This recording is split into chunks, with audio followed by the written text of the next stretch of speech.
Ils sont 600 orphelins à vivre à l'Institut de l'Espoir. 500 autres viennent ici tous les jours pour profiter de l'école et faire leurs devoirs avant de repartir le soir chez des membres de leur famille.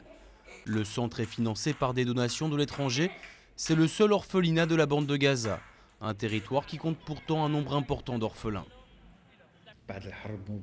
Pendant la guerre, comme conséquence directe des combats et des violences, il y a eu 1720 nouveaux orphelins.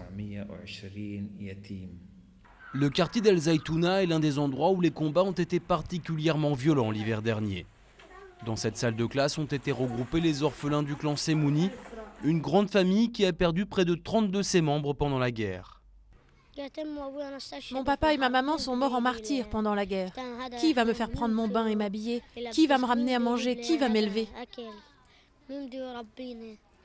Même si des parents proches s'occupent de ces enfants, ces derniers passent beaucoup de temps dehors. Pour les familles gazaouis déjà nombreuses et financièrement éprouvées par le blocus imposé par Israël, ces bouches à nourrir sont en trop. D'autant plus que ces enfants nécessitent beaucoup d'attention. Certains d'entre eux ont perdu leur père ou leur mère, ils se souviennent de chaque instant. Pour certains, le père s'est remarié et l'enfant dit que ce n'est pas sa mère, qu'il veut sa mère, la vraie.